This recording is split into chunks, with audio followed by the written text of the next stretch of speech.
돈을 쫓는 사람과 부를 끌어당기는 사람의 차이, 소몽의 부철학 이야기. 부자가 되고 싶다면 먼저 부를 이해해야 한다. 이 말은 소몽 작가가 자주 강조하는 문장이죠. 대부분의 사람들은 부자가 되고 싶다고 말하면서도 정작 부를 제대로 정의하지 못합니다. 어떤 사람은 돈이 많으면 부자지라고 말하고 또 어떤 사람은 월세 수입이 있으면 부자라고 말하죠. 하지만 소몽은 말합니다. 부는 돈의 크기가 아니라 선택의 자유에서 시작된다. 일부 돈의 노예에서 돈의 주인으로 소몽은 한때 평범한 직장인이었습니다. 그도 처음에는 돈을 벌기 위해 아침에 출근하고 저녁엔 피곤에 찌든 얼굴로 돌아왔죠. 그런데 이상했습니다. 월급은 늘어나도 통장은 항상 비어 있었고 열심히 사는데 마음은 점점 가난해졌습니다. 그때 그는 깨달았습니다. 나는 돈을 벌고 있는 게 아니라 돈에 끌려다니고 있구나. 그 후로 그는 돈을 버는 법보다 돈을 다루는 법을 배우기 시작했습니다. 부의 첫걸음은 통장 장호가 아니라 돈에 대한 관점이 바뀌는 것임을 알게 된 거죠. 2부, 돈을 모으는 사람 대 돈을 부르는 사람. 소몽은 부자를 두 가지 유형으로 나눕니다. 하나는 돈을 모으는 사람, 다른 하나는 돈을 부르는 사람. 돈을 모으는 사람은 절약을 통해 부를 쌓으려 하고 돈을 부르는 사람은 가치를 만들어 부를 끌어옵니다. 전자는 지출을 줄여야 부자가 된다고 말하지만 후자는 나의 시간과 지식을 가치로 바꿔야 한다고 말합니다. 소몽은 실제로 절약만으로는 자유를 얻을 수 없다고 강조합니다. 절약은 생존의 기술이지만 투자는 자유의 기술이다. 그는 단순한 투자자가 아닙니다. 돈을 어디에 넣을까 보다 내가 어떤 인간이 되어야 돈이 따라올까를 고민하는 사람입니다. 3부, 돈의 흐름을 읽는 사람. 소몽은 돈의 흐름을 읽는 능력이 부자와 비부자를 가르는 결정적인 차이라고 말합니다. 그는 이렇게 말하죠. 돈은 언제나 움직인다. 중요한 건 그 흐름을 예측하는 게 아니라 이해하는 것이다. 그가 말하는 이해란 단기적인 시세나 이슈에 휘둘리지 않고 자본이 어디로 향하고 있는지를 보는 눈을 갖는 겁니다. 예를 들어 그는 젊은 시절부터 정보가 돈보다 빠르다는 원리를 믿었습니다. 남들이 뉴스를 보고 반응할 때 그는 이미 흐름의 시작점을 찾고 있었죠. 소몽은 이렇게 조언합니다. 돈을 벌려면 공부하지 말고 관찰하라. 즉, 세상이 어떻게 변하는지 관찰하고 그 속에서 가치가 커질 자리를 찾으라는 뜻이죠. 그는 단순한 투자자가 아닙니다.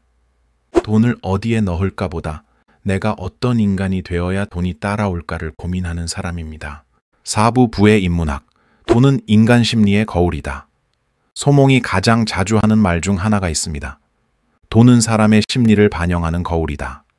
그는 돈을 단순한 교환 수단이 아니라 인간의 욕망, 불안, 탐욕, 두려움이 모여드는 심리의 언어로 봅니다. 그래서 그는 주식이나 부동산보다 먼저 자신의 감정을 다스리는 법부터 배워야 한다고 말합니다. 당신이 두려움에 휘둘릴 때 시장은 당신의 돈을 가져간다. 당신이 욕심에 흔들릴 때 부는 당신을 떠난다. 결국 돈을 다스린다는 건 자기 자신을 다스리는 일입니다. 그는 부자가 되는 공부를 경제학이 아니라 인문학이라고 부릅니다. 왜냐하면 진짜 부는 숫자가 아니라 사람과 세상을 보는 시선에서 나오기 때문이죠. 이오부 복리의 마법은 돈이 아니라 습관에서 나온다. 소몽은 단순히 복리의 힘을 강조하지 않습니다. 그는 복리는 돈보다 사람의 습관에서 시작된다고 말합니다. 매일 조금씩 투자 공부를 하고 매일 조금씩 기록하고 매일 조금씩 자신을 성장시키는 것, 그것이 진짜 부의 복리입니다. 그는 10년 동안 꾸준히 공부하는 사람은 결국 세상이 바뀌어도 흔들리지 않는다고 말합니다. 즉, 부자가 되는 사람은 당위 성과보다 장기적 습관을 설계하는 사람이죠. 육부 자유를 향한 부, 그리고 무소유의 부자. 소몽이 말하는 진짜 부자는 비싼 차를 타거나 고급 시계로 자신을 증명하는 사람이 아닙니다. 그는 오히려 무소유의 부자를 꿈꿉니다. 나는 이제 돈으로 자유를 사지 않는다. 나는 자유로움으로 부를 끌어온다. 그에게 불안 가진 것이 많은 상태가 아니라 가지지 않아도 불안하지 않은 상태입니다. 돈이 많아도 불안하다면 그건 가난이고 돈이 없어도 평온하다면 그건 진짜 부자입니다. 그는 이렇게 말합니다. 부는 통장에 쌓이는 게 아니라 생각의 구조 안에 쌓인다. 7부 부자가 되는 사람들의 공통점. 소몽은 여러 부자들을 인터뷰하며 공통점을 3가지로 정리합니다. 첫째, 시간을 돈보다 중요하게 여긴다. 그들은 돈을 버는 법보다 시간을 아끼는 법을 연구합니다. 둘째, 돈을 사랑하되 돈에 중독되지 않는다. 돈을 수단으로 여기되 인생의 목표로 삼지 않습니다. 셋째, 지속 가능한 시스템을 만든다. 부자는 일시적 성공이 아니라 자신의 가치가 돈으로 돌아오는 구조를 설계합니다. 즉, 부자가 되는 건 운이 아니라 설계의 문제입니다. 마무리. 생각이 바뀌면 인생이 바뀐다. 소몽은 말합니다. 당신의 통장을 바꾸고 싶다면 먼저 당신의 생각을 바꿔라. 그가 강조하는 건 단순히 부자가 되는 기술이 아닙니다.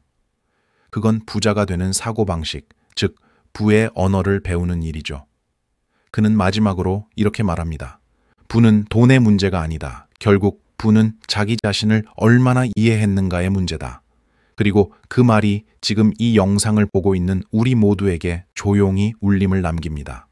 당신은 오늘도 돈을 쫓고 있나요? 아니면 돈이 당신을 따라오게 만들고 있나요?